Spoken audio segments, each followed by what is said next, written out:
Hola, ¿cómo están? Bien, buenas tardes a todos. Me gustaría que me confirmaran si pueden ver mi pantalla y si me están escuchando, por favor. Bueno, voy a asumir que sí. La sesión pasada quedamos pendientes de un pequeño video que era un ejemplo de cómo utilizar estas estrategias que nos proporcionaba la psicoterapia analítico-funcional en consulta. Entonces, les voy a invitar a que lo veamos juntos y que luego pues recojamos un poco de qué es lo que hace el terapeuta en esa sesión.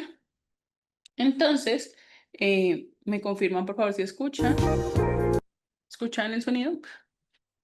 Y pues vamos a ver este pequeño video, que es un fragmento de una sesión de terapia completa, pero pues nos va a resumir algunos elementos de los que hemos visto mm, en el desarrollo pues de la sesión anterior. ¿Y cómo te sentiste cuando te dije que no íbamos a poder vernos durante un mes porque voy a ir de vacaciones? Mm, no sé, no sé qué decirte, la verdad. No sé qué sentí. Ujú. A ver, cuando te pregunté por lo que sentiste, ¿no? Sobre el hecho de que no nos vamos a vernos por las vacaciones, hubo un cambio en tu rostro, noté eso. No sé si tú también te diste cuenta de un cambio en tu rostro mientras lo expresabas. Sí, o sea, ahora que lo dices, sí, recuerdo un poco, es más como que ahorita lo estoy sintiendo. Ujú. ¿Y qué fue eso que sentiste? Sentí como un nudo en la garganta, como que el rostro se puso pesado, como, como que me dio penita, tristeza, algo así. Ujú. Pena, tristeza, ok. Creo que también es lo que por ahí pude notar un poco, ¿no? Justo estaba pensando en ello y era importante que tú me lo dijeras, ¿no? Sobre todo eso, ¿no? Es la Ujú, primera vez que me dices algo así, que, bueno, te sientes con pena, con tristeza, ¿no?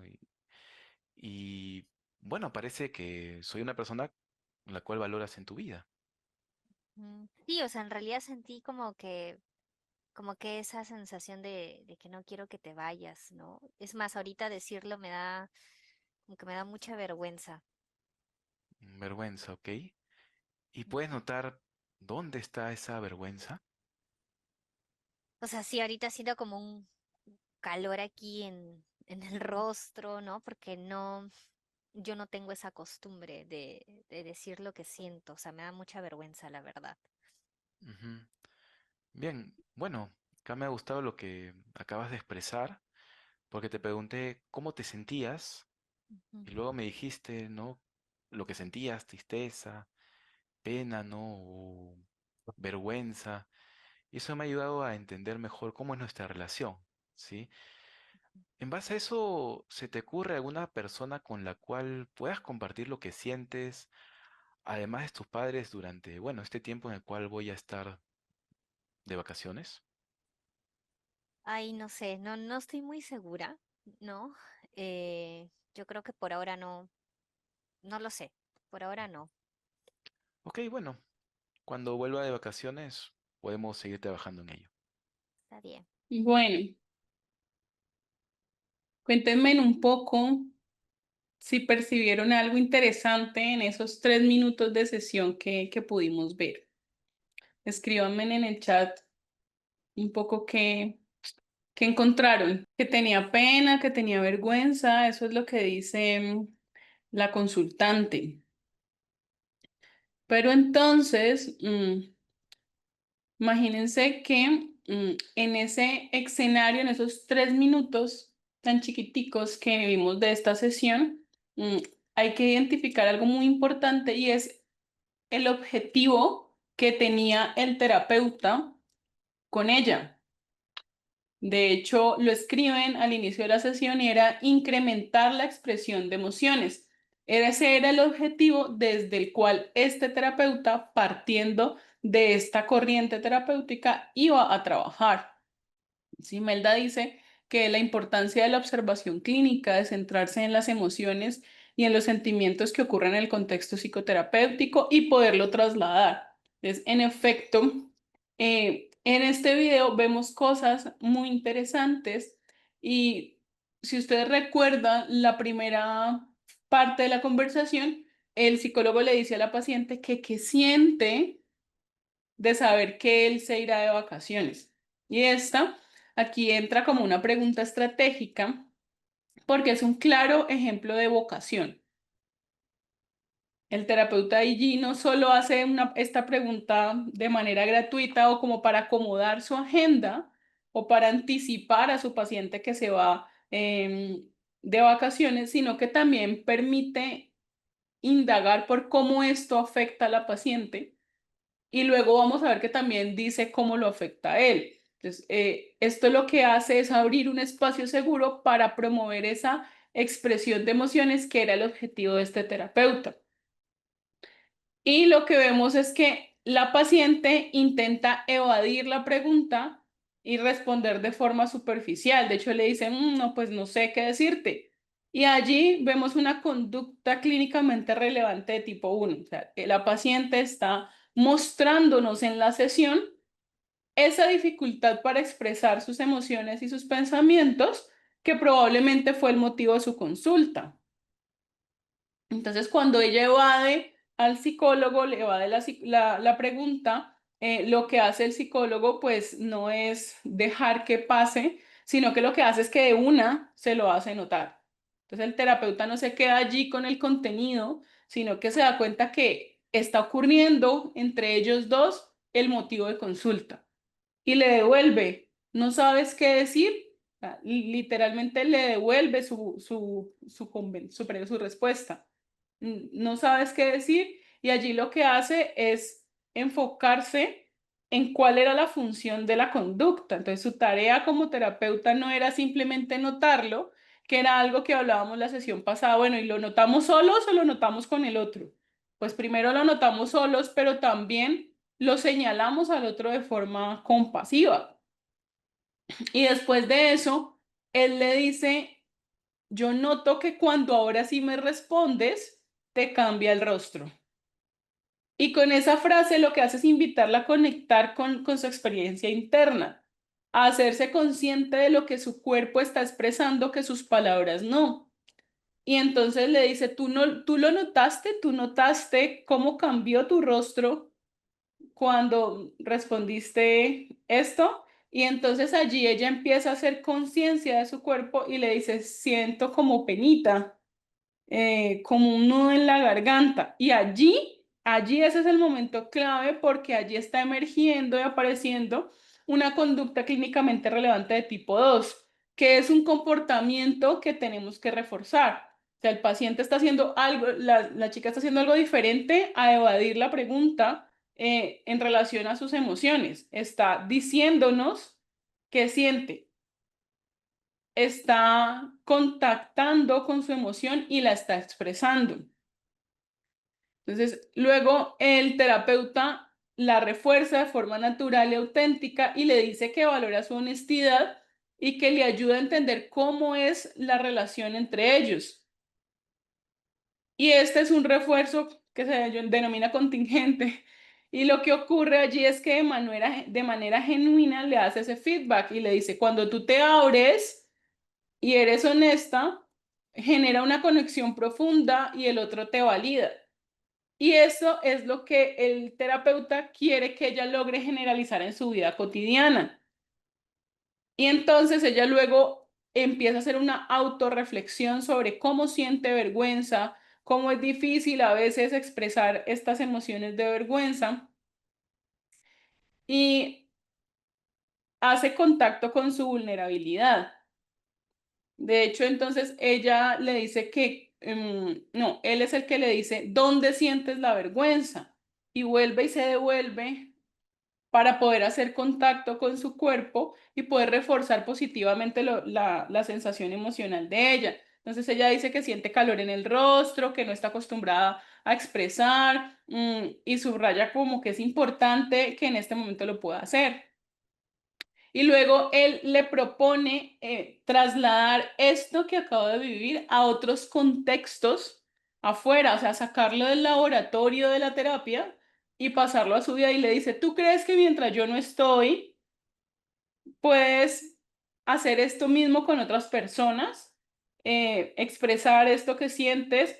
Ella le dice que no se siente capaz en este momento y entonces lo que él le dice es, listo, vamos a seguir trabajando en esto a mi regreso.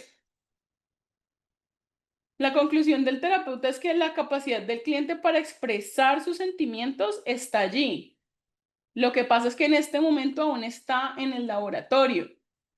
Probablemente lo que seguirán haciendo en sesiones posteriores es seguir explorando este tema y empezar a generalizar poco a poco las experiencias de expresar sus emociones en la sesión con experiencias de expresar sus emociones en otros contextos.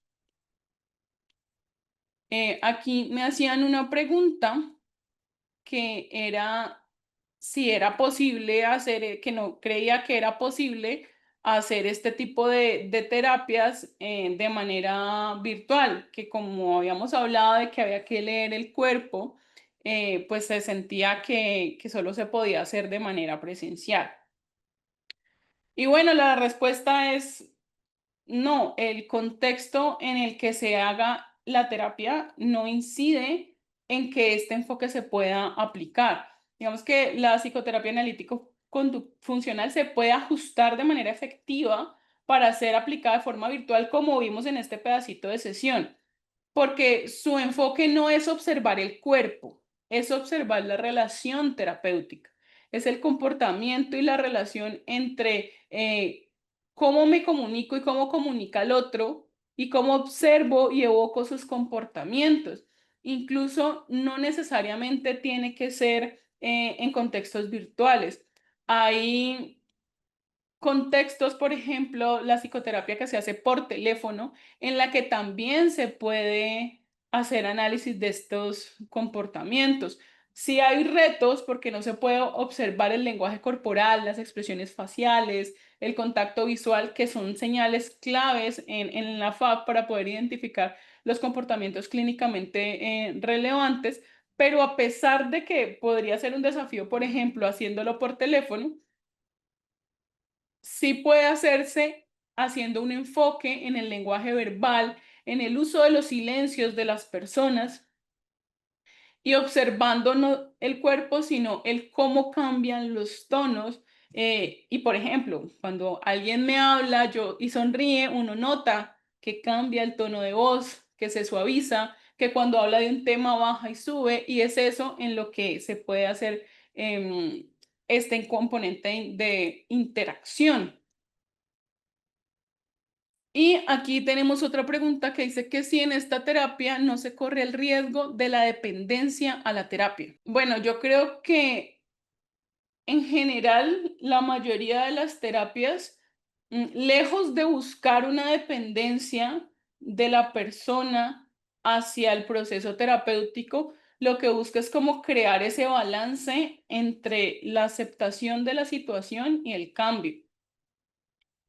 Entonces, más allá que generar un espacio de dependencia, lo que vamos a buscar es poder establecer unas estrategias de generalización. Entonces, por ejemplo, aquí el terapeuta, casi al final del pedacito que vimos, decía, bueno, ¿cómo podemos hacer para que esto se vaya a otros lugares? Y eso es probablemente el paso a paso que sigue en esa sesión, es empezar a trasladar de este laboratorio lo que estamos viviendo a otro laboratorio. Digamos que aquí la terapia es un espacio controlado en donde el terapeuta puede incidir en que un comportamiento se presente, por ejemplo, y poderlo devolver, poderlo generalizar. En el contexto exterior no controlamos todos los elementos asociados, pero lo que vamos a hacer es empezar poco a poco a trasladarlos de manera controlada para que no sea demasiado abrumador para el paciente y que se generalice a otro lugar. Entonces, el objetivo central de esta corriente terapéutica y en general la mayoría de las terapias es promover la autonomía y la autodirección del paciente. El hecho de que la figura del terapeuta sea central en cuanto a la relación terapéutica no significa que el terapeuta quiera quedarse allí toda la vida y ser como la relación segura, sino que al contrario, lo que busca es poder empezar a reforzar esos espacios de autonomía para que en el momento en que el paciente empiece a mostrar actos, por ejemplo, de asertividad o de independencia, se puedan empezar a generalizar. Entonces, la terapia es, si la lleváramos a la vida, a otros contextos, el contexto médico, la relación terapéutica no es como una muleta en la que el paciente se apoya y que le va a ayudar a caminar todo el tiempo, sino que es ese proceso de recuperación en que el paciente empieza a caminar paso a paso para poder soltar las muletas.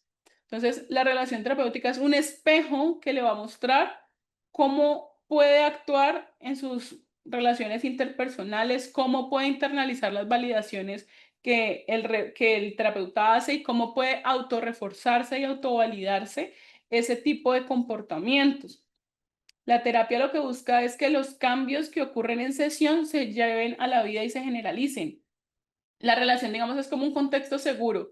Tú tienes un niño chiquito y le enseñas a caminar primero en tu casa, le pones un tapetico para que no se caiga, no se dé contra el piso, le ponen, bueno, les ponen unas cositas aquí en la cabeza, en fin, buscan muchas estrategias para que el niño no se caiga.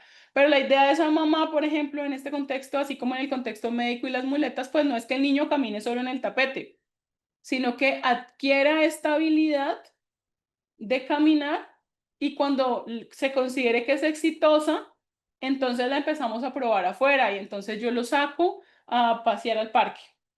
Y entonces yo primero le doy la mano, luego no le doy la mano, sino que le doy un dedito, luego lo dejo solo, pero lo dejo observando cómo el niño camina hasta que ya el niño camina por sí solo. Entonces, más o menos el ejercicio es el mismo, o sea, empezar a generalizarlo en un contexto externo. Cerrando, pues digamos que no solo busca prevenirse la dependencia al espacio terapéutico, sino que se considera como tal un obstáculo a superar. Entonces, la idea es poder transferir esa relación terapéutica a otro contexto en que el paciente pueda empoderarse y construir una vida plena él mismo. No sé si queda alguna otra inquietud sobre esta estrategia terapéutica, sino para poder iniciar con el tema del día de hoy. Bueno, entonces, el día de hoy, pues ya hemos navegado por algunas terapias contextuales y, por ejemplo, en la aceptación y compromiso hablábamos de la importancia de aceptar. Ese era como el general de toda la sesión, aceptar el malestar, aceptar la experiencia interna. Y luego la sesión que acabamos de ver nos mostraba la relación terapéutica como motor del cambio, ¿cierto? Eran como los dos lugares en los que nos ubicábamos. Hoy vamos a dar un paso más y vamos a explorar la terapia dialéctico-conductual, que por sus siglas en inglés se conoce como DBT. Y en su esencia es como un puente entre ambas cosas, entre la validación emocional y el cambio de manera activa. A veces esto suena como los polos opuestos de una moneda y como que, o sea, como así, o valido o promuevo el cambio.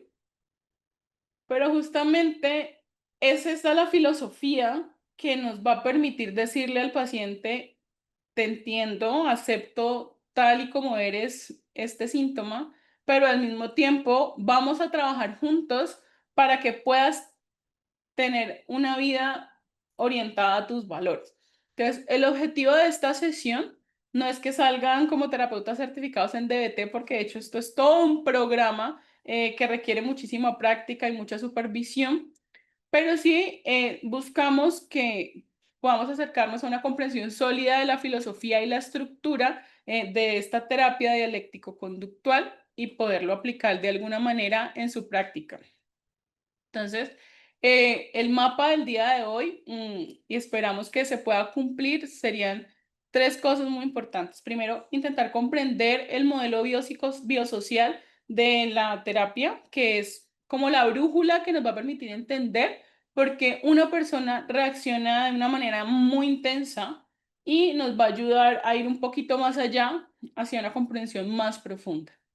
Y segundo, vamos a identificar la estructura del proceso de tratamiento en tres escenarios que nos propone esta corriente terapéutica, que es como un semáforo clínico que nos va a ayudar a priorizar como en qué orden empezar a trabajar. Y en el tercero, pues vamos a hablar de las habilidades claves de la DBT, que nos van a aportar pues como herramientas puntuales, y pues finalmente buscaremos que todo esto de manera transversal esté conectado con la práctica. Y para ello, pues en esta sesión les voy a presentar a Perengana. Perengana es una mujer de 32 años, profesional, como muchas de las personas que llegan a nuestra consulta. Tiene una historia de relaciones interpersonales muy difíciles. Su vida está marcada por rupturas amorosas, rupturas emocionales completamente abruptas, malentendidos constantes, hay muchos momentos de frustración. Perengana reacciona muy impulsivamente. Por ejemplo, llega a consulta en específico porque está en desacuerdo con su pareja y puede terminar esta situación en una tormenta de situaciones agresivas, o por el contrario, en un silencio absoluto de días. Y detrás de eso hay una percepción y una sensación constante en Perengana de que es incomprendida todo el tiempo. Mm, no sé si alguna vez ustedes han tenido una perengana en sesión o han conocido a alguien como con estas situaciones emocionales. Bueno, vea, Imelda dice que es bastante común. Sí, Imelda, es bastante común este tipo de situaciones. Entonces, bueno, acerquémonos entonces a esto de la terapia dialéctico-conductual. Entonces, la terapia dialéctico-conductual, que ya les dije que por sus siglas en inglés es DBT, fue creada en la década de los 80 por Marsha Linehan, que es una psicóloga e investigadora. Pero esta terapia tiene algo en particular, y es que fue pensada y diseñada para las personas con trastorno límite de personalidad. ¿Han escuchado de este trastorno? ¿Han trabajado con personas con trastorno límite de personalidad? Cuéntenme un poco sobre qué han escuchado, qué piensan de este trastorno en particular, qué ideas, incluso qué prejuicios suenan en su mente cuando escuchan trastorno límite de personalidad. Es que no hay como una respuesta correcta o incorrecta, pero pues es el momento para reflexionar y compartir una palabra en el chat sobre lo que implica o lo que sienten o lo que han escuchado frente a una persona con trastorno límite de personalidad. Por acá Imelda nos dice que hay dificultades en las relaciones afectivas, que hay mucha impulsividad. Por ejemplo, que yo siempre pensé que eran pacientes muy difíciles, que eran un dolor de cabeza, era mi prejuicio. Yo, uy, no, eso es un dolor de cabeza inmediato, porque son muy resistentes al cambio, por ejemplo. También cuando hablamos de trastorno límite de la personalidad, pensamos como en eso, en la inestabilidad de emociones todo el tiempo fluyendo. Por ejemplo, que hay caos en las relaciones, que hay vínculos intensos pero muy conflictivos. En algunas ocasiones hay presencia de disociación, de autolesiones, de riesgo suicida. Son pacientes que tienden a ser catalogados como manipuladores, como resistentes al cambio. Y pues esto que aparece frente a los pacientes con trastorno límite de personalidad no es algo nuevo. Es algo que sucede en la comunidad clínica actualmente y que sucedía por allá en los 80, en los tiempos de Marshall Linehan.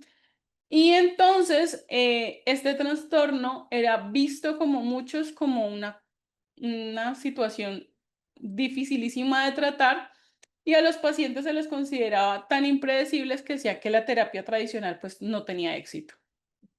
Y entonces Marsha Linehan, que es la creadora de esta terapia, tenía un trastorno límite de la personalidad en su juventud, tuvo este diagnóstico y por sus propias experiencias personales con este trastorno, en el que incluía conductas autolesivas, autodestructivas, problemas de desregulación emocional y sobre todo la percepción de que el tratamiento no era el adecuado, pues la impulsaron a desarrollar este programa terapéutico como un tratamiento efectivo para otras personas que estaban pasando por lo mismo.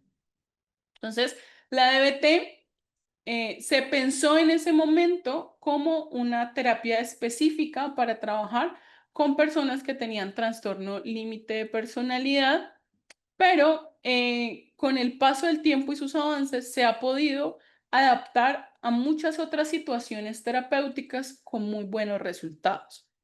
Entonces, la terapia dialéctico-conductual combina dos corrientes que, como les decía ahorita, parecen como opuestas. Primero la filosofía dialéctica y luego la terapia conductual.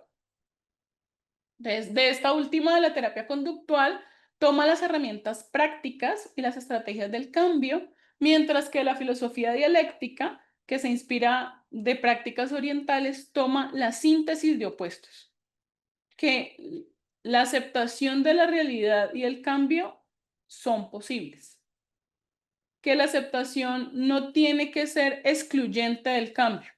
Y al pensarse esta integración, pues enriquece la mirada del DBT.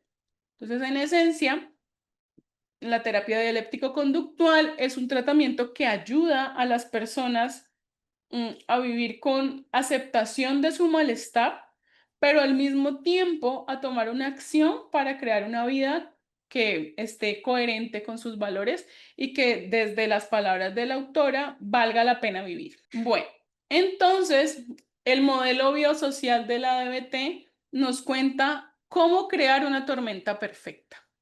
Entonces, para usted tener una tormenta emocional perfecta necesita dos cosas. Por un lado, una biología sensible y por otro lado, un ambiente invalidante. Y este modelo es la raíz de la desregulación emocional.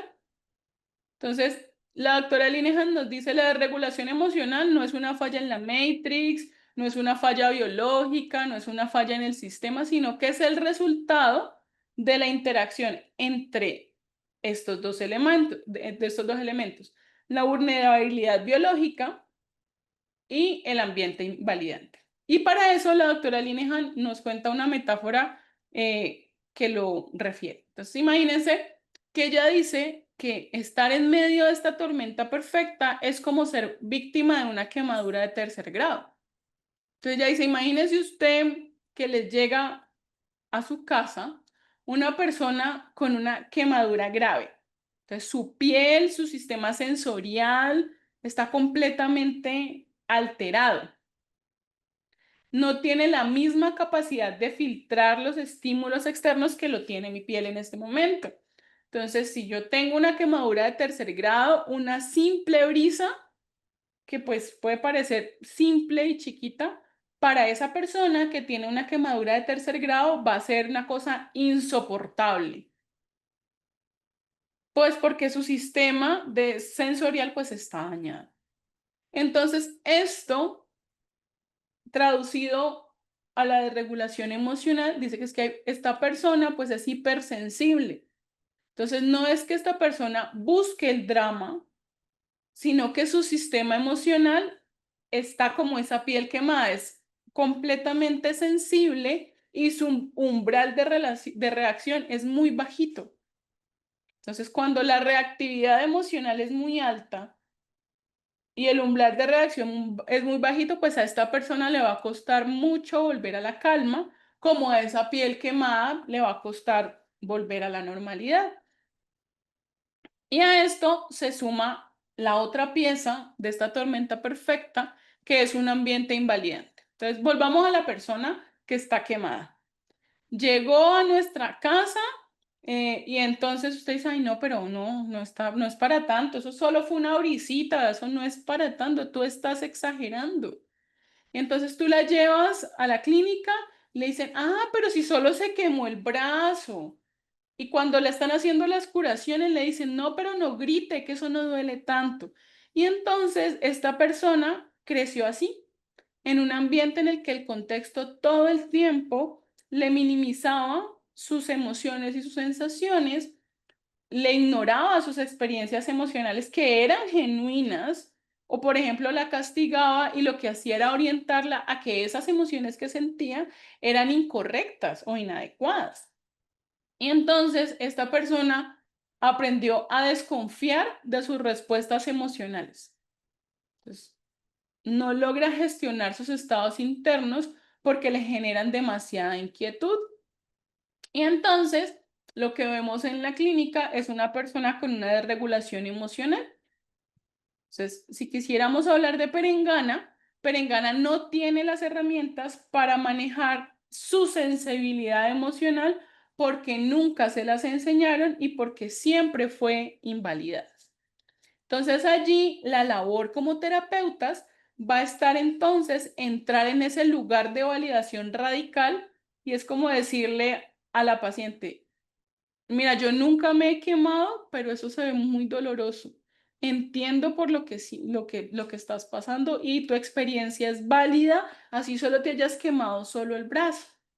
Y ahora vamos a trabajar juntos para que tengas las herramientas que te han faltado para acompañar y cuidar esa herida. Pero entonces tenemos esta persona que está en la tormenta perfecta y la pregunta es, pues, bueno, ¿qué hacemos?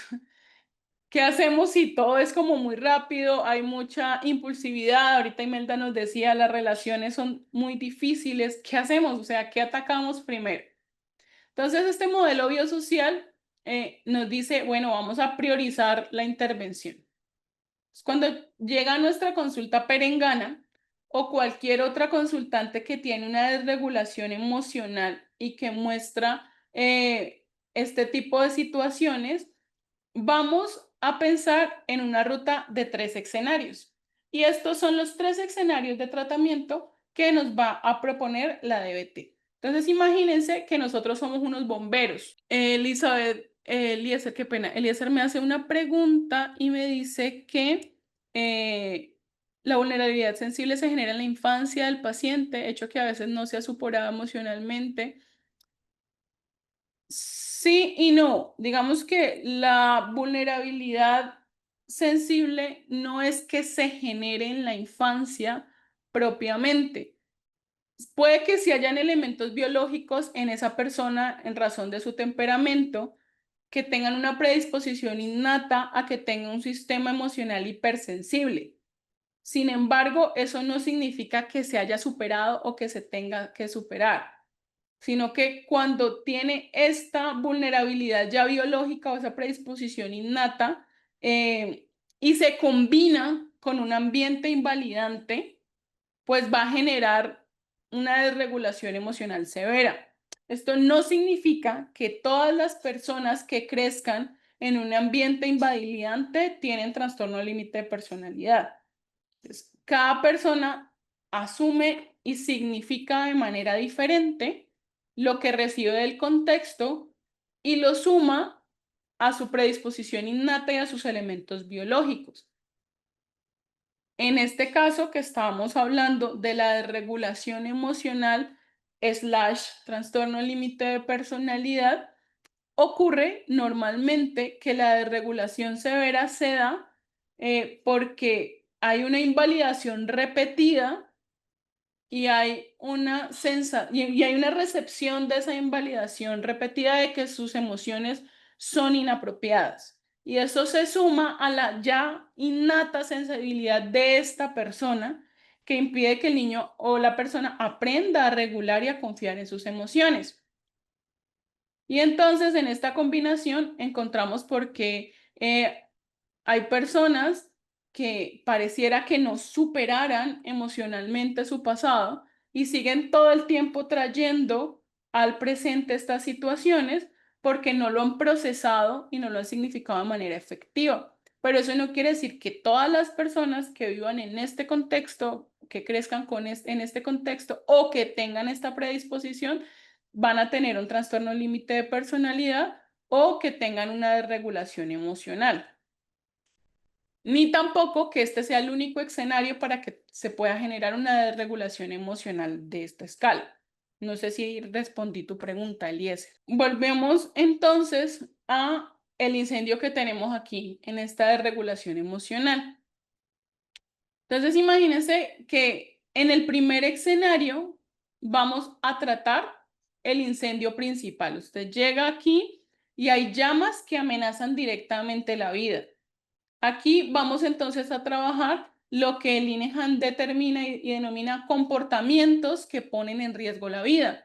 ¿Qué significa esto? Bueno, pues las conductas de alto riesgo, las autolesiones, las ideas suicidas, los intentos suicidios si existen.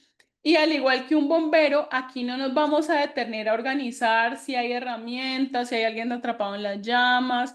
Entonces, nosotros al encontrar estos comportamientos que ponen en riesgo la vida, lo primero que tenemos que hacer es asegurar la supervivencia de nuestro paciente. Y ese sería el primer escenario a trabajar. Entonces, una vez hemos logrado regular este incendio y extinguir el incendio principal, ya no está en peligro la vida de nuestro paciente de manera inminente. Ahora sí podemos bajar a nuestro escenario número 2 y entonces es como que, bueno, estamos en este incendio, vemos que todo está en llamas, empezamos a apagar para poder avanzar y empezamos a encontrar muchos obstáculos, ¿no? Pues que la puerta que se cayó, el escombro en el camino, la manguera rota, la falta de comunicación. Y entonces en terapia, estos serían los comportamientos que interfieren con la terapia misma y con la adhesión del paciente a su proceso. Allí de qué hablaríamos entonces, por ejemplo, de ese paciente que todo el tiempo le reprograma usted las sesiones, que falta, que no completa las tareas, que se muestra, por ejemplo, hostil, que invalida el proceso terapéutico. ¿Por qué? Porque si no logramos remover estos obstáculos, no vamos a poder llegar al fondo del problema, que es esta prioridad final, ni ayudar realmente a construir una vida mejor. Hasta allí estamos solo apagando incendios. Entonces es crucial como terapeutas que podamos hacer una intervención hacia estas interferencias para que la terapia pueda ser efectiva. Entonces ya apagamos este incendio gigante que teníamos, luego empezamos a organizar lo que nos estaba impidiendo el paso y ahora sí estos bomberos van a poderse enfocar en que nuestro paciente aprenda a reconstruir esta historia y poderla establecer desde otro lugar. Entonces aquí hablaríamos de los comportamientos que interfieren con la calidad de vida. Entonces, si estuviéramos hablando de perengana, hablaríamos de cómo manejar sus emociones intensas sin reaccionar impulsivamente. O, por ejemplo, cómo comunicar de manera efectiva sus relaciones tolerando el malestar. O cómo acompañar ese malestar sin recurrir a conductas dañinas. Entonces, allí ya vamos a empezar ese proceso de construcción y de psicoeducación de herramientas necesarias para que luego cuando la generalice pueda tener una vida más satisfactoria. Entonces, ¿qué nos dice la DBT? Es importante y casi que vital poder entender esta jerarquía, porque no podemos esperar que Perengana trabaje con de sus habilidades sociales si todavía está en riesgo su vida. O no podemos promover que trabaje sus habilidades de comunicación si todavía no logra establecer comportamientos que permitan el proceso. Y entonces lo que nos dice esta corriente es la priorización de lo que trae el paciente a consulta va a ser casi que tan efectiva como el proceso mismo. Y entonces ahora llegamos al corazón de la terapia y es, bueno, ¿cómo se logra el cambio? Entonces, la terapia dialéctico-conductual es un programa de entrenamiento en habilidades. Entonces, vamos a darle a nuestros pacientes un kit de herramientas para poder trabajar. Entonces, imagínense que ellos no tienen un kit de herramientas antiincendios en su casa. Y entonces, como no tienen ese kit de herramientas, lo que vamos a hacer es empezar a construir ese kit de herramientas y a ofrecer el manual de instrucciones para poder acercarse y poder apagar sus propios incendios. Entonces, esto se trabaja desde 4 habilidades y que están diseñadas para ayudar a Perengana a construir una vida plena y se basan en un concepto fundamental. Este concepto se llama la mente sabia y no es un estado místico ni el punto del nirvana, sino que es un punto de encuentro entre lo que denominamos nuestra mente racional y nuestra mente emocional.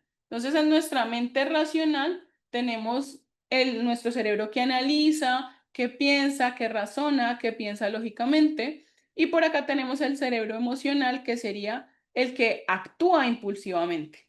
Entonces, la mente sabia sería ese diálogo interno que nos va a decir, sé lo que siento, sé la razón de lo que me dices y ahora voy a tomar una decisión centrada que se acerque a mis metas, a mis valores y no una que me aleje.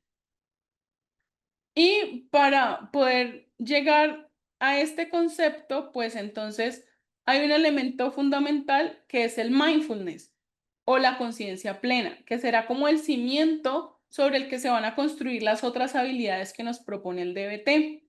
Entonces, no podemos regular una emoción o tolerar un malestar o generar unas relaciones interpersonales efectivas si primero no sabemos qué está ocurriendo en nuestro interior. Entonces, el mindfulness aquí en esta mirada, pues va a ser el elemento y el arte de estar presentes en nosotros sin juzgarnos. Y la segunda, pues sería la tolerancia al malestar, que es una habilidad que va a ser supremamente efectiva en momentos de crisis.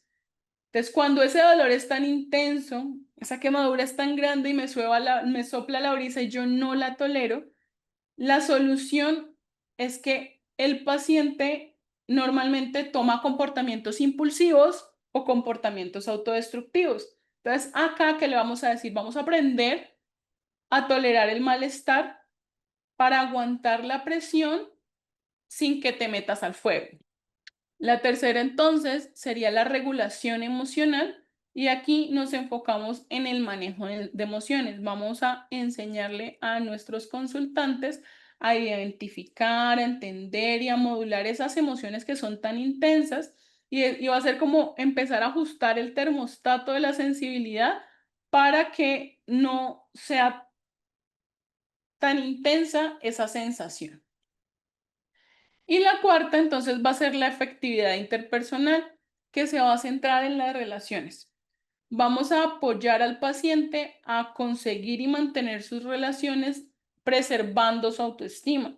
Entonces, es como crear con él un puente que conecte el mundo interior de las emociones y el mundo exterior de las interacciones, sin que en este paso de su mundo interior a las interacciones sociales, pues se queme con el fuego de los demás o con su propio fuego. Y para el DBT, estas 4 habilidades son como las patas de una mesa. Si le falta una, no está estable. Y todas se practican desde la dialéctica y la aceptación y el cambio. Entonces, voy a aceptar dónde estoy y a la vez voy a trabajar para cambiar hacia dónde debo ir o hacia dónde quiero ir. Y entonces, si lo que acabamos de hablar eran las patas de la mesa, hay un concepto clave en el DBT que sería como el pegamento que une las patas a la mesa, que se denomina caminar el sendero del medio. A lo largo de lo que hemos hablado, he dicho muchas veces que partimos de la dialéctica. Y en esencia, la dialéctica lo que busca es la síntesis entre dos opuestos. Y entonces esto es vital porque en este caso tenemos una mente que sufre, porque tiende a pensar en términos extremos, o todo es blanco o todo es negro, estoy bien o estoy mal, me aceptas o me dejas. Y ese pensamiento dicotómico en la desregulación emocional es la raíz del sufrimiento.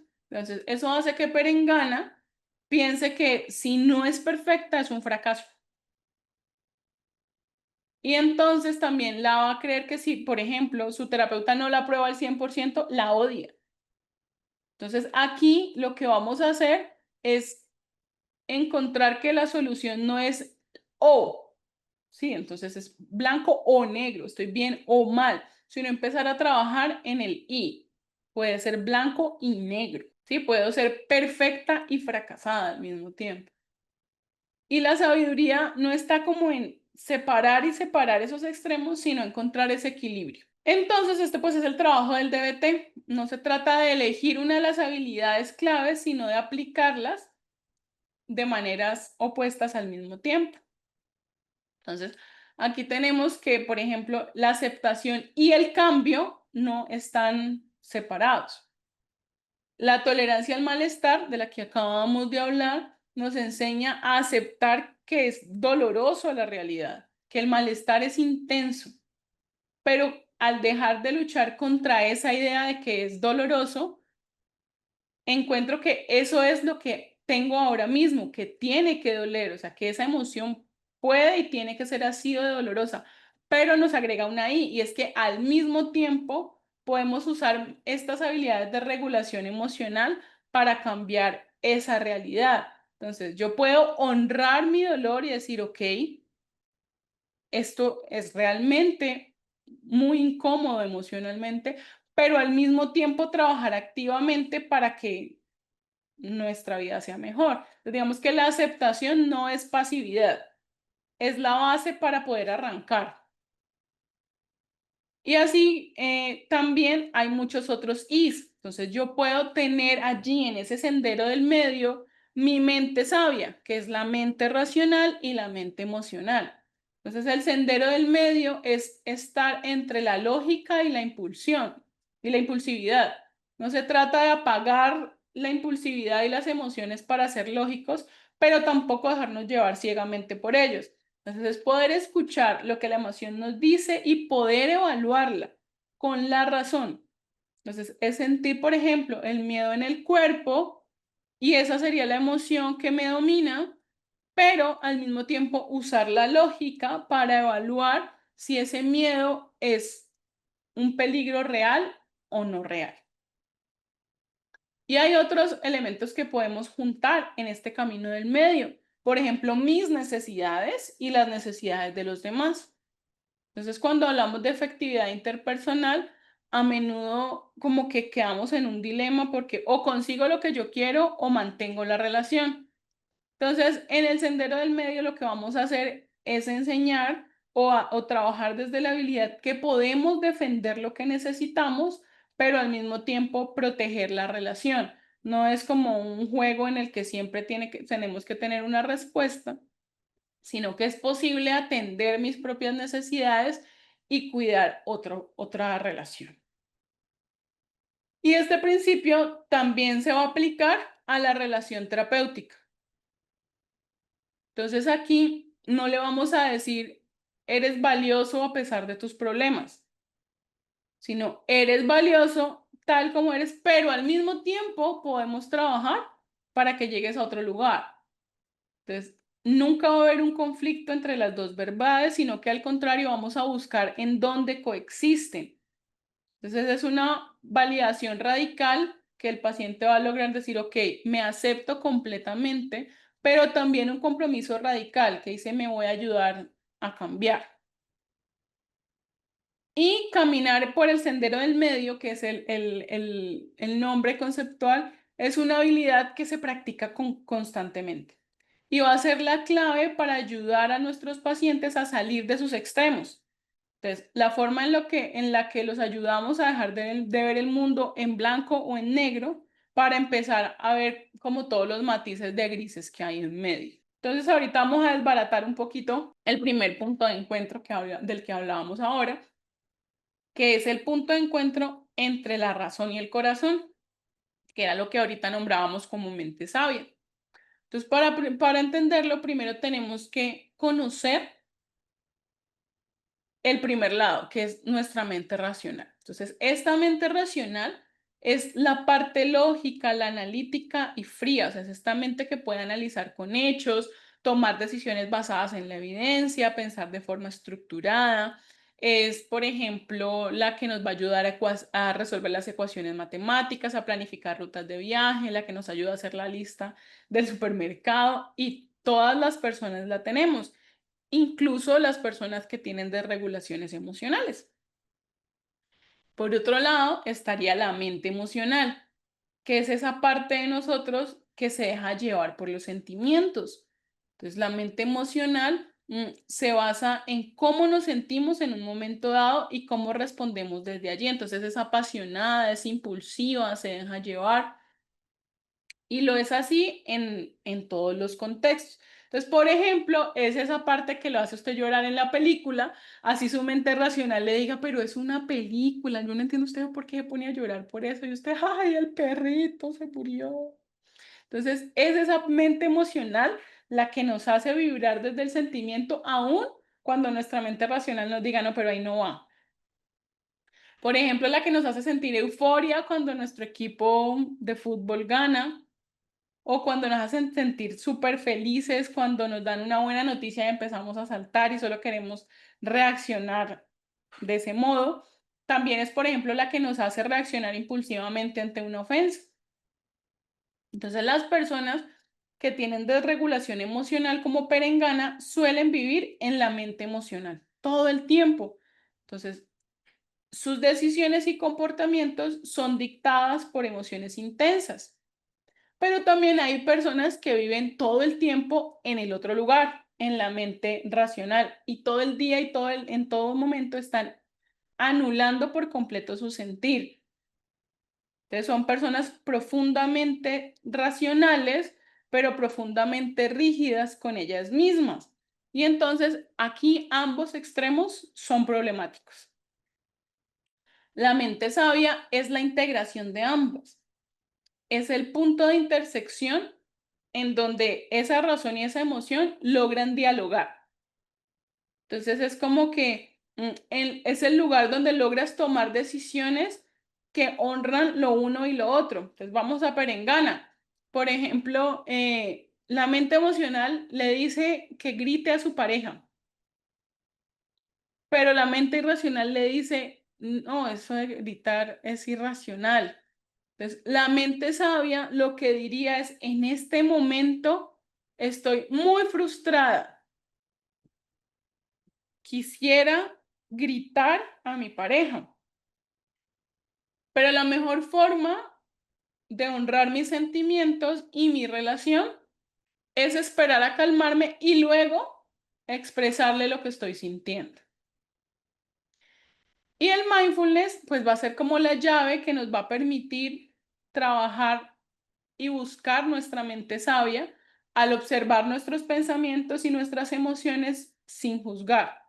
Entonces, lo que nos va a decir la DBT es que desde allí vamos a crear el espacio necesario para que tanto la mente racional como la mente emocional se puedan escuchar. Y va a ser el camino para dejar de vivir en los extremos y entonces empezar a habitar en el lugar del equilibrio. Y entonces eso nos da lugar a la primera gran habilidad del DBT. Antes de esta primera habilidad, quiero preguntar si tienen alguna pregunta sobre los otros dos conceptos que van a enmarcar la razón de estas 4 habilidades. Bueno, entonces la primera habilidad que ya les había contado que era la base de todo es el mindfulness o la conciencia plena. No podemos hacer nada con nuestras emociones si no las notamos. Entonces, el objetivo del mindfulness en la DBT no es relajarse, no es meditar, no es poner la mente en blanco, es el arte de estar presente. Y para eso, la doctora Linehan lo que hace es decirnos que para poder hacer mindfulness desde este lugar, necesitamos 2 habilidades. Las habilidades del qué y las habilidades que nos dicen qué hacer. Entonces, el primer paso sería observar. simplemente notar sensaciones, pensamientos o emociones como si estuviéramos viendo una película. No los controlamos, no los notamos, solo los notamos, no hacemos nada más que ver. Para Perengana, por ejemplo, sería notar que cada que su pareja no le responde, siente una punzada en el estómago. Siente como que le dan ganas de hacer así. Y el segundo paso es describir, es poner en palabras esto que observé sin interpretar. Entonces sería algo así como que Perengana dijera, siento una punzada en el estómago cuando, no le puse nombre a la pareja, pongámosle Perengano, cuando Perengano no me escribe. Y esto le va a permitir que no diga, es que mi pareja no me responde porque está con otra. Entonces, a partir de allí, ella va a poder encontrar el cómo, ¿sí? El cómo, ¿qué nos dice? Nos dice cómo practicar con la actitud correcta. Entonces, el primer cómo es sin juzgar, aceptando la experiencia tal y como es, sin decir está bien o está mal sentir punzada en el estómago, sin añadirle nada más. De hecho, ese es un ejercicio que normalmente hacemos con nuestros consultantes. Le pedimos que nos describa una situación y le empezamos a quitar lo que empieza a decir desde el juicio o desde la emoción. Entonces le quitamos los juicios y vamos aprendiendo a leer la experiencia tal y como es, sin decir esto fue bueno, esto fue malo, esto fue feo o bonito. Entonces, ¿por qué buscamos hacerlo de este lugar? Porque los juicios son como, no sé, como el aceite para el fuego emocional, los van a entrar a alimentar. Y el segundo cómo es con una sola mente. Entonces, lo que nos dice aquí es que el mindfulness lo vamos a enfocar en una sola cosa a la vez. Entonces, no podemos estar centrándonos en el presente si yo en este momento estoy también hablando por el teléfono y estoy también mirando esta cosita y estoy también tomando agüita y estoy leyendo esta otra cosa. No. Entonces, aquí en el cómo, para estar en la vida y no en el pensamiento, es enfocarnos en una sola cosa a la vez. Entonces, por ejemplo, no vamos a poder hacer mindfulness escuchando música, no vamos a poder hacer mindfulness mientras chequeamos el celular, ni mientras hablamos. Luego veremos que hay otra estrategia dentro del mindfulness que sí nos lo va a permitir aquí. Pero para poder estar en la vida y no en el pensamiento, necesitamos empezar a enfocarnos en una sola cosa. Entonces, si tenemos a nuestra paciente perengana que está ansiosa por que su pareja perengano no le contesta, su mente emocional va a decirle, mándale un mensaje, mándale un mensaje, mándale un mensaje, mándale otro, mándale otro, mándale otro, mándale otro, mándale otro. Pero entonces, aquí lo que le diría a su mente sabia es, voy a enfocarme en una sola actividad por ahora, porque esto es lo que me ha ayudado antes. Entonces, la práctica del mindfulness desde esta mirada nos va a ayudar a conectar con esa mente sabia, que es el punto de encuentro en el querer reaccionar y en el querer revisar la situación con claridad para poder como decidir algo en la mitad. Entonces, para que sintamos cómo funciona esto, les voy a invitar que primero cierren sus ojos, bueno, o bajen su mirada y piensen en sus pies. ¿Dónde están sus pies? Tal vez en sus zapatos, tal vez están en sus medias, tal vez están tocando el piso, tal vez están al aire porque están acostados en la cama o sentados. Y entonces tomen nota atenta de la temperatura del aire. Y entonces para eso vamos a empezar con un ejercicio práctico que se llama el escaneo corporal. Entonces, como ya estábamos pensando en nuestros pies y nos estábamos ubicando en dónde se ubicaban nuestros pies, vayámonos hacia el dedo del pie izquierdo y noten cualquier sensación que esté presente en el dedo del pie izquierdo. Tal vez la presión del zapato, el calor, el frío. Si usted se concentra en ese dedo del pie, puede incluso sentir como que el dedo sabe que usted está pensando en él, porque siente como un ligero cosquilleo. Simplemente regálese un momento para observar lo que siente ese dedo izquierdo del pie sin intentar cambiarlo. Ahora muevan su atención al pie completo. Pueden incluso moverlo un poco. Noten la planta, el talón, el empeine, las uñas. Y ahora repitan el proceso con su dedo del pie derecho. Muevan un poco ese pie derecho y con ese movimiento muevan su atención hacia el pie derecho, hacia la planta de ese pie derecho, las uñas, a cada uno de los dedos. Y ahora muevan su atención a los tobillos. ¿Qué tal si con esa misma atención curiosa nos pensamos cómo se sienten nuestras pantorrillas, nuestras rodillas? Continúen subiendo y escaneando cada parte de su cuerpo, como sube un ligero hormigueo o de pronto un calor junto con su atención.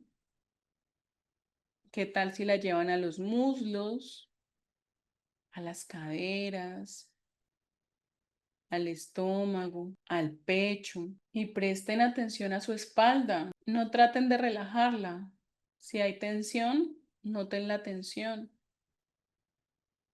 Solo observen. Luego suban a los hombros, los brazos, las manos, los dedos y finalmente lleven su atención al cuello, al rostro, al cuero cabelludo, a la parte superior de la cabeza y simplemente con atención curiosa muevan su atención por su cuerpo. Ahora poco a poco traigan su atención de vuelta a este lugar. Muevan los dedos, estiren sus brazos suavemente y abran los ojos cuando se sientan listos. Y escríbame en el chat cuál parte de su cuerpo le llamó más la atención. No me diga por qué, solo dígame cuál. Claro, ¿cómo puedo ayudarte con eso? Por ejemplo, Eliezer le llamó la atención sus pies. Cuando yo hago este ejercicio conmigo misma, normalmente me llama la atención mi espalda. A María le llamaron la atención sus rodillas, la paleta. Entonces, este ejercicio nos ayuda a anclar la atención en el cuerpo, que a menudo es el primer lugar donde sentimos nuestras emociones y nos invita a practicar la observación sin juicio. Y este ejercicio le enseña al cerebro que puede anclarse a las sensaciones físicas para evitar ser arrastrado por el torbellino de la mente. Y entonces, para el DBT va a ser un paso vital para ayudar a los pacientes a crear conciencia y empezar a desarrollar esta mente sabia de la que tanto hemos hablado. Entonces, si habláramos con Perengana, que siente una punzada en su estómago cada que Perengano no le responde un mensaje de WhatsApp, pues la orientaríamos a hacer un escaneo corporal, este ejercicio se llama así, un escaneo corporal y que centrara su atención allí, en su estómago, sin juzgarla, sin decir por qué me punza, qué hace, será que es fácil o difícil, simplemente a escuchar qué tiene para decirle su estómago. Lo que hacemos luego es que nos describa esa situación y empezamos a ayudarle a que corte los juicios. Por ejemplo, Imelda, que me dice mi estómago me llamó la atención, creo que a nivel físico es mi debilidad y mi centro. Yo le preguntaría a Imelda, ¿qué sentiste en tu estómago? Descríbelo. Descríbeme cómo se sentía físicamente. Tócalo. ¿Cómo se siente tu estómago? Cierra los ojos y ¿qué escuchas? ¿Qué sensación hay allí? Y entonces, cada que ella me dice, lo que pasa es que es mi debilidad, yo le digo, no, Imelda, escuchémoslo. Vamos a otra vez a pensar cómo se siente. Entonces me dice, lo que pasa es que yo siento un hormigueo, eso. Entonces describamos el hormigueo. ¿Cómo es el hormigueo que sientes en tu estómago? ¿Qué tan intenso es el hormigueo? Y entonces vamos trayendo a nuestro paciente a anclarse en la sensación física para evitar que lo arrastre el pensamiento, por ejemplo, tomando el ejemplo de Imelda, de que es su debilidad. O tomando el ejemplo de Perengana, de que es una punzada porque es un pálpito de que su esposo le está haciendo infiel. Dice que si la mente sabia es el equilibrio racional para reflexionar e inducir la toma de decisiones. Sí, Eliezer, la mente sabia lo que busca es ser ese camino del medio entre la mente racional y la mente emocional. Y entonces, esta sería una habilidad de meditación, digamos, gruesa, que puede hacerse y fortalecerse con el consultante para que lo haga. Pero hay otras habilidades que también hacen parte del mindfulness y que van a ser muy efectivas en la DBT. Y es algo que se llama el mindfulness de la vida cotidiana o el mindfulness que se vive. Y ustedes dirán, Natalia, ¿por qué puso ahí un baño en esa diapositiva? Pues porque la idea es que podamos aportarle a nuestros pacientes la idea de que convertir una tarea automática en un momento de conciencia plena nos ayuda a lidiar con el malestar. Entonces, algo tan cotidiano como, por ejemplo, tomar una ducha va a ser algo poderoso que nos va a enseñar a estar presentes. Y entonces les voy a dejar esa invitación. Los invito a que elijan un momento cotidiano. Puede ser lavar los platos, caminar al carro, tomarse un café o, por ejemplo, tomar la ducha y que lo hagan con conciencia plena. ¿Y eso cómo se hace? Bueno, pues al entrar a la ducha, en lugar de pensar en el trabajo o empezar a pensar qué me voy a poner después de ducharse, los invito simplemente a sentir, a ubicarse en ese espacio con los 5 sentidos. Sientan la temperatura del agua, está muy fría o está más bien el clima, está caliente. Sientan cómo se siente que el agua caiga en la cabeza, en el cuello, en la espalda, a qué huele el agua. Se atreve a sacar la lengua y que le caiga una gota y a ver a qué sabe el agua de su ducha. Note el olor del champú, la espuma entre sus manos. Intente escuchar y definir cuántas gotas caen, cómo el agua golpea la regadera, la jabonera, a usted, cómo se escucha diferente cada uno de esos sonidos. Y cuando la mente empiece a divagar, porque normalmente lo hace, pues es porque ese es el trabajo de su mente. Allí lo que hacemos es reconocer que apareció un pensamiento y usted vuelve nuevamente al agua. Entonces eso suena algo así como, ay, ¿será que llevo mucho tiempo en la ducha? Y usted reconoce que ese pensamiento está allí. Sí, estoy pensando que me estoy demorando en la ducha, pero estoy tomando esta ducha con conciencia plena. Y vuelve a la sensación del agua en la piel o en el jabón. Y esta práctica nos enseña que la atención plena no es algo que se tenga que hacer de manera estructurada, sino algo que se vive y que se integra en pequeños momentos. Y eso va a ser el primer paso para ayudar a nuestros consultantes a salir como de ese piloto automático y empezar a tomar el control de su vida. Y entonces vamos a orientar a nuestro consultante a que este mindfulness de la vida cotidiana aparezca en momentos en los que normalmente algo le dispara el estrés o algo le dispara la desregulación emocional. Entonces, si yo sé que Perengano se fue y que no me va a responder el mensaje porque ya me lo ha dicho la experiencia y eso me genera demasiado malestar, entonces yo digo, ok, se fue, voy a dedicarme a lavar los platos con conciencia plena. O voy a tomarme este café con conciencia plena.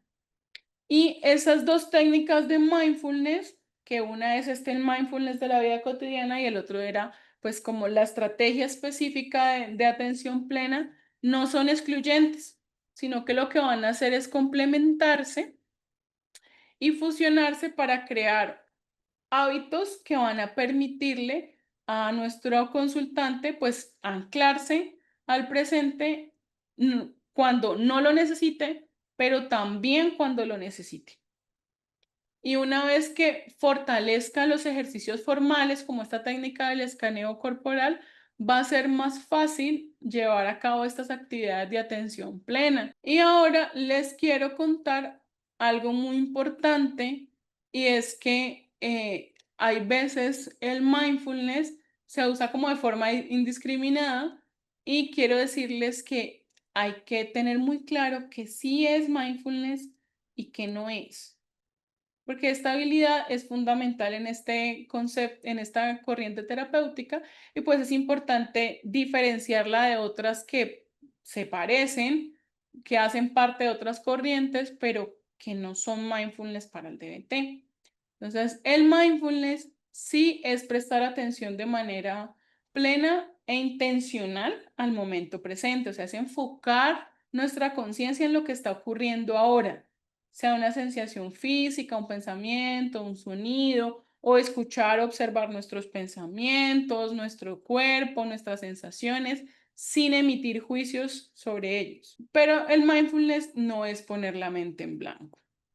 O sea, no es generar un esfuerzo cognitivo para poner la mente en blanco. Yo, la verdad, nunca he puesto mi mente en blanco y no creo que sea fácil de poner, porque la mente hace lo que la mente hace, pensar.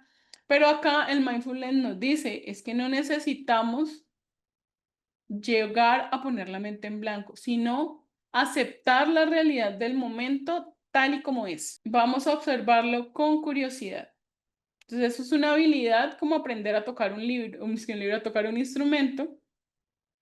Y es crucial para la DBT porque pues, nos ayuda a estar presentes en nuestra vida cotidiana. Entonces, mindfulness no es sentarse en un cojín a poner la mente en blanco o a derivar nuestra conciencia a otra actividad o a intentar forzar a la mente a no pensar.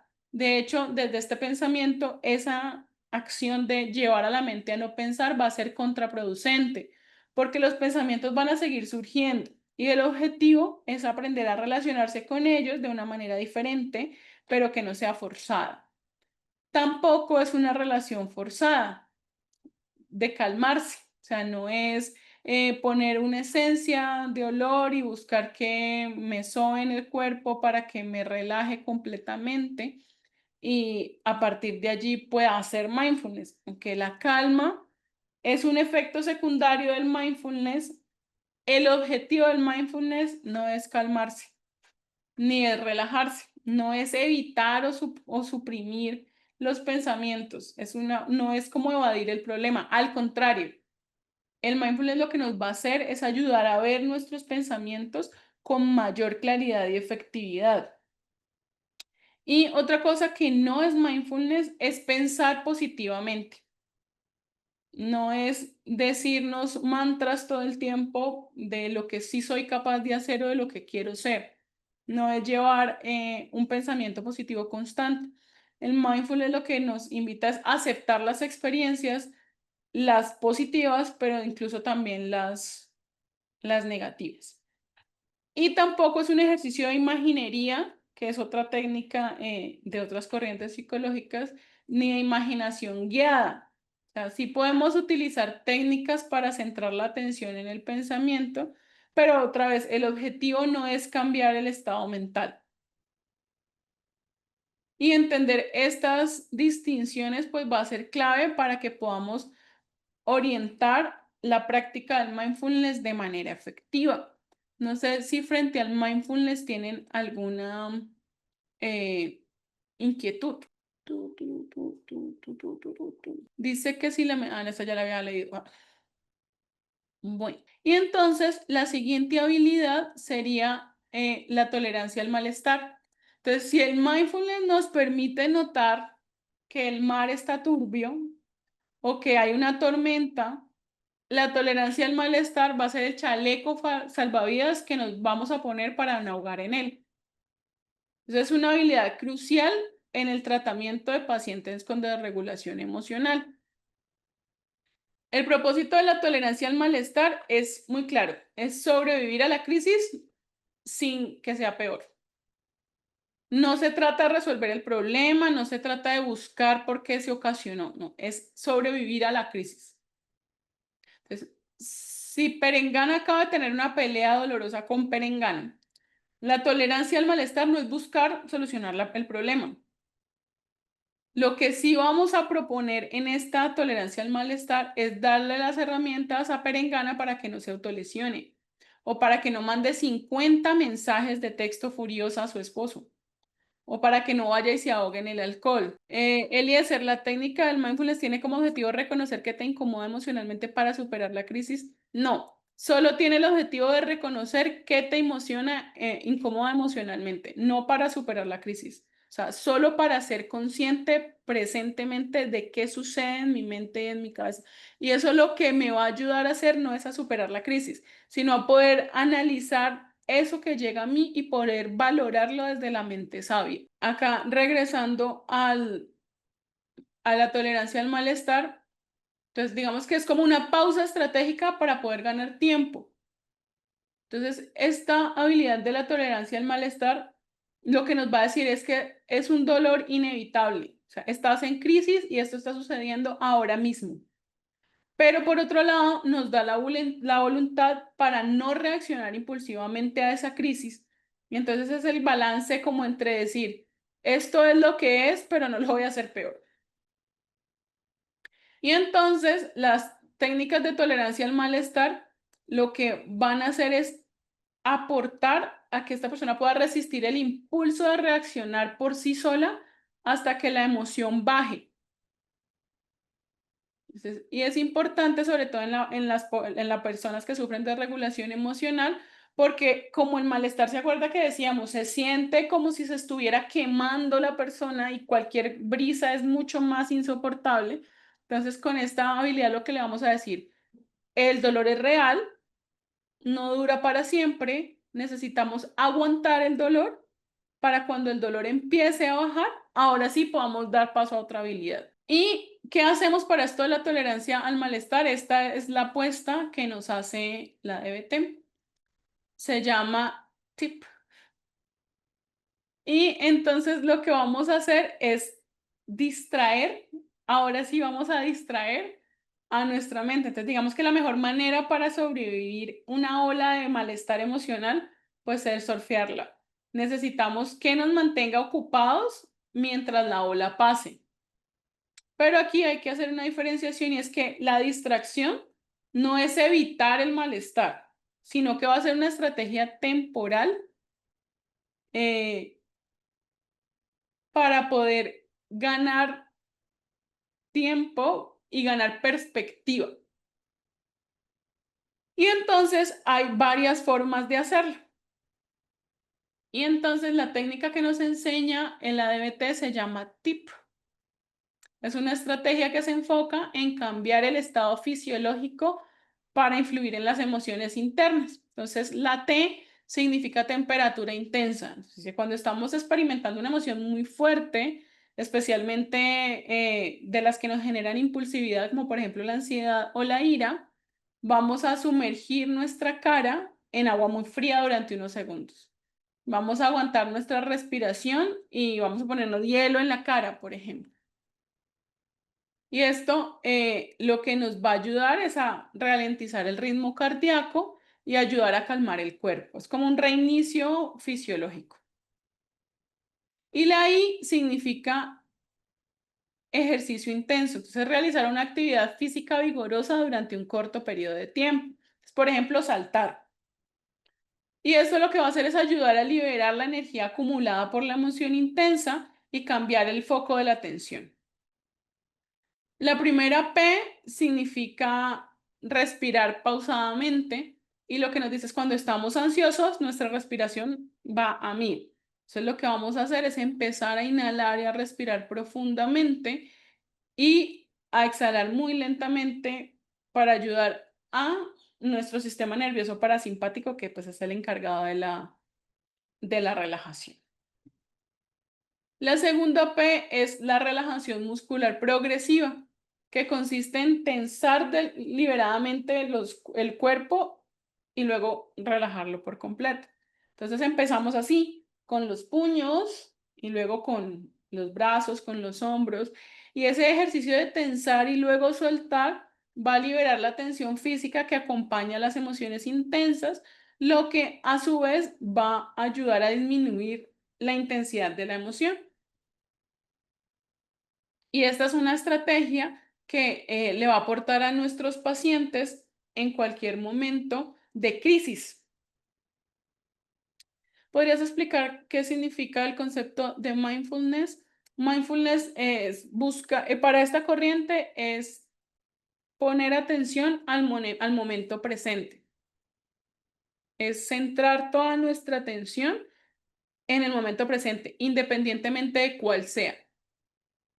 Es hacer conciencia plena de nuestros pensamientos o de nuestros sentimientos, o por ejemplo, como hablábamos ahora, de la ducha. Es hacer una acción o encontrar un pensamiento de manera plena, sin juzgarlo, sin nada, simplemente recibirlo. Y entonces, después de hablar de la tolerancia al malestar, tenemos un concepto que se llama la aceptación radical. Entonces, la aceptación radical significa aceptar completa y totalmente la realidad de una situación dolorosa, incluso aunque no nos guste. Por ejemplo, para Perengana sería aceptar que su relación terminó, aunque eso le duela profundamente. No tratamos de juzgar si está bien o si está mal, es reconocer que esa es nuestra realidad, pero la aceptación radical no es resignación. Aceptar radicalmente una situación dolorosa no significa que tengamos que estar de acuerdo con ella, ni que podamos hacer algo para intentar cambiarla a futuro. O sea, es simplemente reconocer que en este instante, en esta realidad, es eso lo que pasa. Y cuando observamos esa realidad sin juzgarla, vamos a poder empezar a transformarla, porque no estamos gastando toda nuestra energía en decir si está bien o está mal, está justo o está injusto. Y también es encontrar qué dolor y sufrimiento son diferentes. Entonces, el dolor es una emoción primaria y es una reacción natural ante una pérdida. Pero el sufrimiento es lo que le añadimos a ese dolor cuando nos resistimos a la realidad del dolor. Cuando decimos esto no puede estar pasando, esto es injusto, yo no puedo soportar, esto duele demasiado. Entonces, la aceptación radical lo que busca es disminuir ese sufrimiento secundario al dolor que ya existe. ¿Y cómo hacemos eso? Bueno, pues lo primero es haciendo mindfulness, que o sea, vamos a observar esa realidad sin juzgar, la vamos a describir tal y como es. Y en el momento en que empecemos a añadir interpretaciones o deberías, pues no, momento. Y lo que, por ejemplo, normalmente hacemos es que los ponemos a escribir cómo lo describen. Descríbame el malestar. Y cuando escribe el malestar empezamos a decirle, bueno, ahora con este lapicero vamos a tachar todo lo que sea un juicio o un pensamiento o una emoción diferente a la descripción de ese malestar. Ahora léalo de nuevo. Y lo que vamos a hacer allí es identificar en dónde nos estamos resistiendo a nuestra realidad. ¿Cuál es nuestra lucha que hacemos contra ella? Entonces, la aceptación radical no elimina el dolor, pero lo que hace es liberar la energía que gastamos en luchar contra ese dolor. Entonces, vamos a aceptar que sí duele, pero que después de aceptar que duele podemos tomar decisiones sobre cómo queremos avanzar con este dolor. Y entonces la regulación emocional nos va a enseñar cómo manejar incluso en este clima que era una tormenta. Y esta es la tercera habilidad clave del DBT. Es dónde ayudamos a nuestros pacientes a pasar de ser víctimas de sus emociones para poder ser navegantes. Entonces, ¿qué tenemos que hacer? Primero, entender la función de las emociones. Las emociones no son el enemigo, son señales vitales de algo que acaba de suceder. La ira, por ejemplo, nos dice que algo es injusto, que es percibido como injusto. El miedo, por ejemplo, nos protege del peligro. Entonces, el problema no es la emoción en sí. El problema no es que Perengana enfurezca porque Perengano no le mandó un mensaje, sino que logre identificar cuando esa emoción es ineficaz y desproporcionada. Entonces, por ejemplo, esa ira que siente Perengana va a tener que empezar a identificar si es justa y proporcional al momento o si es desproporcionada frente al momento. Y entonces, el propósito no va a ser disminuir la emoción, sino disminuir esa sensación de ineficacia de lo que voy a hacer. ¿Y cómo se hace eso?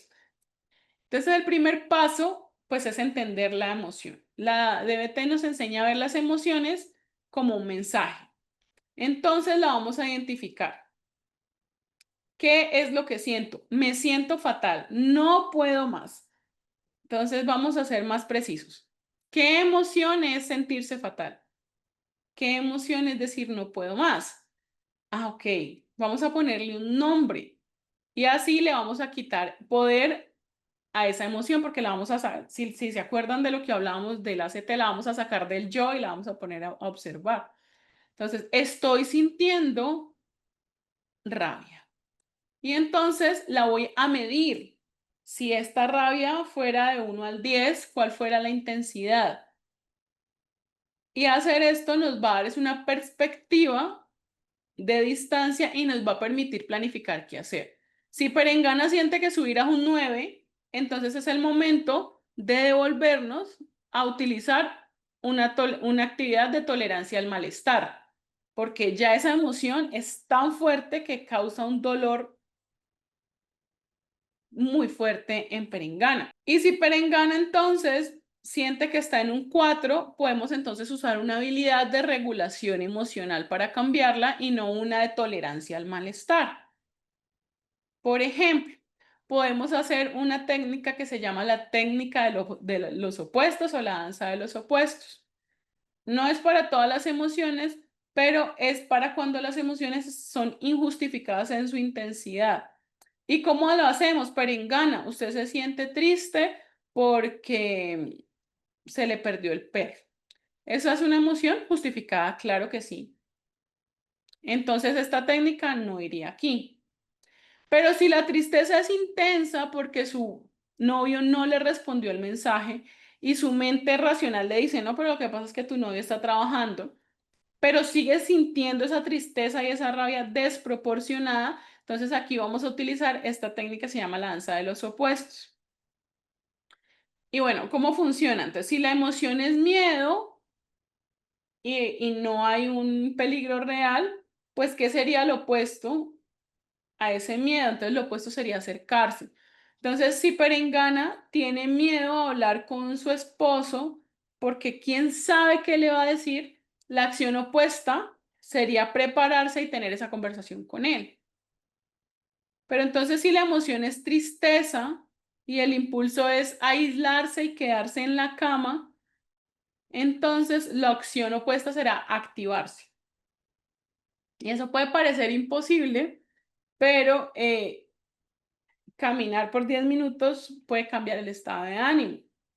Entonces, cuando está triste, ¿qué hacemos? Pues la mandamos a activarse. Cuando está asustada, ¿qué hacemos? La mandamos a acercarse, no necesariamente al foco del malestar. Si la emoción es ira, esa necesidad de atacar o de invalidar a otro, pues la acción opuesta sería actuar de forma suave. Entonces, ¿eso qué significa? Que entonces ella va a empezar a bajar la voz y va a usar palabras suaves, incluso si siente que no puede y no sabe cómo hacerlo. Entonces, es como ir en contra de lo que la emoción le dice. Cuando baja otra vez la intensidad, podemos hacer un ejercicio de atención plena para identificar, pues, cómo se ha venido dando esta emoción. Y la cuarta y última habilidad de la DBT es la efectividad interpersonal. Entonces, si las habilidades anteriores se enfocaban en cómo manejar toda esa emoción contenida, pues esta habilidad va a ser puente hacia afuera. Entonces, vamos a empezar a abordar esas herramientas para navegar por las relaciones. Entonces, Perengana, que tiene una desregulación emocional, que a veces se manifiesta en sus interacciones con los demás, hace que sienta que no es capaz de relacionarse con nadie. Entonces, en esta habilidad, lo que vamos a hacer es trabajar con Perengana para enseñar cómo comunicarse de manera asertiva. Eso significa no ser pasivo, pero tampoco ser agresivo. Entonces es como el propósito es orientar a lograr ese equilibrio dialéctico entre ese mundo interno y las relaciones con otros. A veces el impulso es conseguir lo que quiero a toda costa, sin importar el daño de la relación. Entonces, lo que yo quiero es que me responda. Voy a mandarle 1000 mensajes hasta que me responda. No importa que por eso se genere un problema mayor. Entonces, esta habilidad lo que va a hacer es darnos como el camino para encontrar un punto medio y honrar ambos objetivos. Y la DBT nos ofrece 3 marcos de acción muy claros. El primero, y todos son acrónimos. Entonces, el primero se llama Dear Man y es una habilidad que usamos para ser efectivos cuando queremos pedir algo y rechazar una solicitud. Y entonces, la DBT trabaja con muchos acrónimos porque eso es lo que le enseñamos a nuestro consultante para que él no tenga que recordar todo un marco de acción gigante, sino que se acuerde de la palabra. Están en inglés en su mayoría, pues porque la terapia se escribió originalmente en ese idioma. Y entonces, ¿yo qué hago con el Dear Man? Yo voy a describir la situación de manera objetiva y sin juicios. Luego voy a expresar los sentimientos utilizando frases con yo. Aquí es importante orientar desde mi propia experiencia. Entonces, por ejemplo, digamos que Perengana le quiere pedir un aumento al jefe. Entonces, cuando yo describo, en lugar de decirle lo que pasa es que aquí me explotan con este sueldo que me dan, yo describo, estoy trabajando aquí hace 2 años y siento que mis responsabilidades han aumentado. Y luego expreso usando frases desde el yo. Entonces, en lugar de decirle, lo que pasa es que usted no reconoce lo que yo hago, entonces yo le diría, yo siento que mi salario no refleja mis responsabilidades. Y luego voy a afirmar asertivamente, me gustaría solicitar un aumento. Y luego refuerzo, explico los beneficios de que la otra persona haga eso. Siento que eso me permite dar lo mejor de mí. Y luego me mantengo en mi posición. Entonces aquí es fácil desviarse del tema o empezar a hablar de las emociones. Y si la persona intenta cambiar el tema, yo la voy a redirigir gentilmente. Luego entonces muestro seguridad, aparento seguridad y entonces es cómo me comporto, cuál es mi lenguaje clave. Entonces mi voz es firme, mi voz es calmada, no me encorvo. Y la última es negocio. Estoy abierto a la negociación. Entonces es escuchar a lo que el otro tiene para decir. La otra forma que propone la DBT se llama GIF y se enfoca en mantener la relación. Entonces, ¿qué nos dice? Vamos a ser gentiles. El lenguaje y el tono de voz son cruciales. Y la I es interésate, muestra interés. Entonces, muéstrate genuino y escucha activamente. ¿Por qué no me mandaste el mensaje? Cuenta. La B es valida. Entonces, validar no significa estar de acuerdo, sino reconocer lo que la otra persona dice. Ah, vaya, tiene sentido que te enojaras porque te mandé 500 mensajes. Y la E es easy, es mantener una actitud relajada. Entonces es otra vez el cuerpo. Muestra tranquilidad, mantén un tono de voz relajado.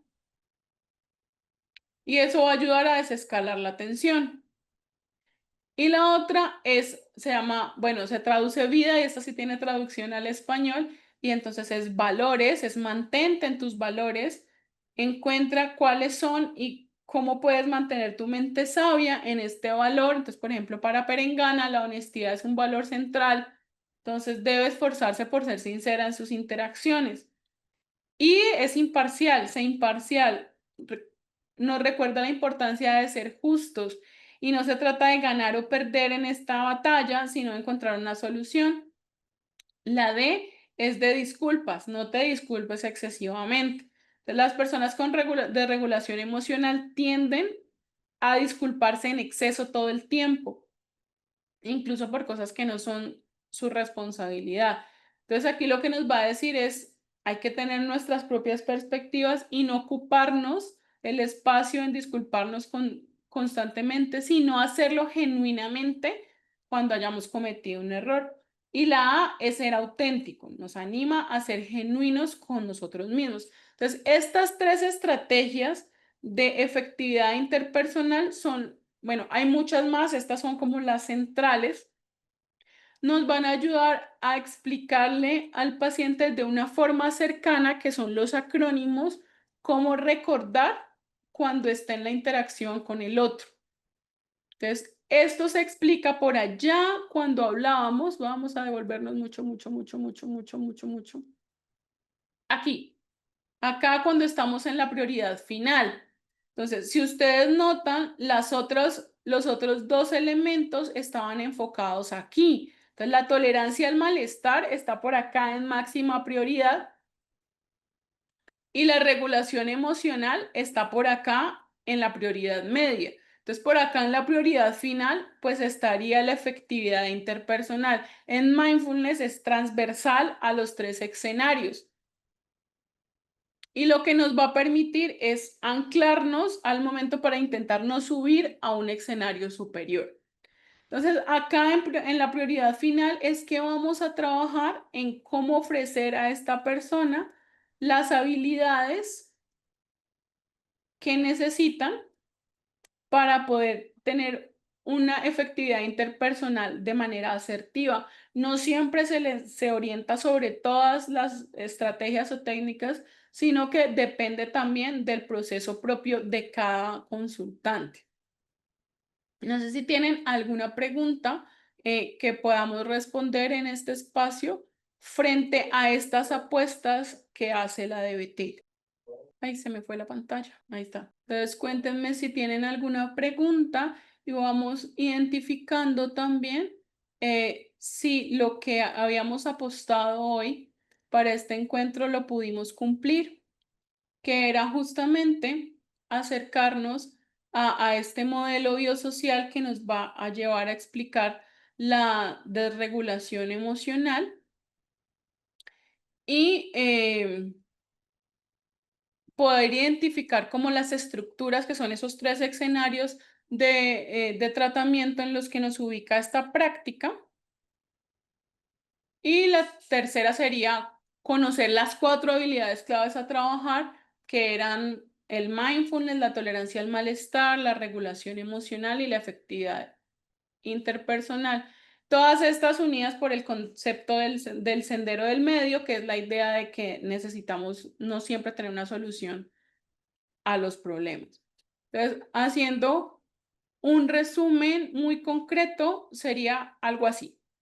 Hablamos un poco del modelo biosocial, en donde se hablaba de por qué surge la desregulación emocional y cuál es la importancia de la validación. Y luego hablamos de las 4 habilidades, que era el mindfulness, que es el cimiento de todo y es transversal, que es incluso para responderle a Eliezer, el mapa que nos va a permitir estar presente para conocer el panorama. La tolerancia al malestar, que es como un chaleco salvavidas para las tormentas, que nos va a dar ese kit de herramientas para que nuestro consultante esté aguantando su dolor cuando es insoportable y no reaccione hacia otros ni reaccione hacia sí mismo.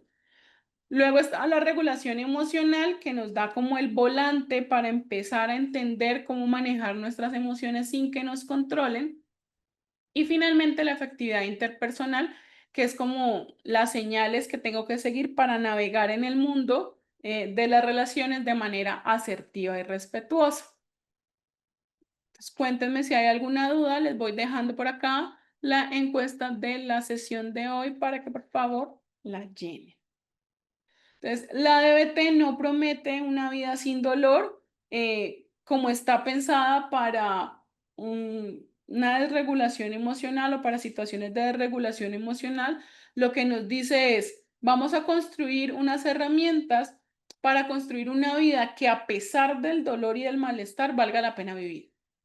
Y lo que hace es que con la práctica de las herramientas, las personas puedan pasar de estar todo el tiempo en modo supervivencia a poder vivir con propósito y trabajar orientados hacia ese propósito, y que cuando aparezcan los momentos de crisis logren tener herramientas para sobrevivir a esta crisis sin lastimar a otros o sin generar una respuesta exagerada o exacerbada hacia otros o hacia sí mismos. Y pues para la sesión de hoy, pues nada, vamos a tener ampliar un poco más todo lo que es la terapia dialéctico-conductual, y vamos a desglosar un poco estas técnicas y estas estrategias en los 3 escenarios.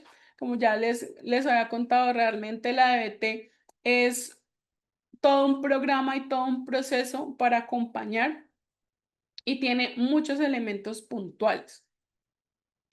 Dice Eliezer que sí es inducir al paciente a vivir consciente a su propósito.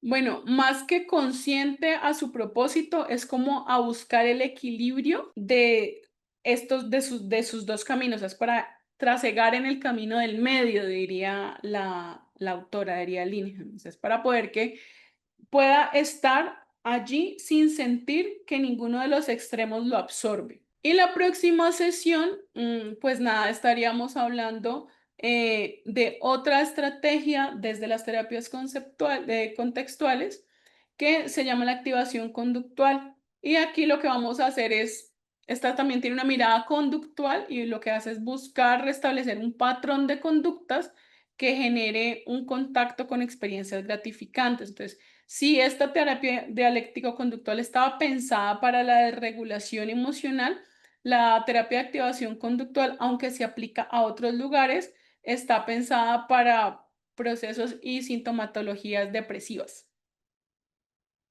Y pues nada, muchas gracias por el espacio. El aprendizaje continúa más allá de esta clase, y pues nada, cualquier duda que les pueda resolver, estoy atenta, y no sé si por allí está Rosa.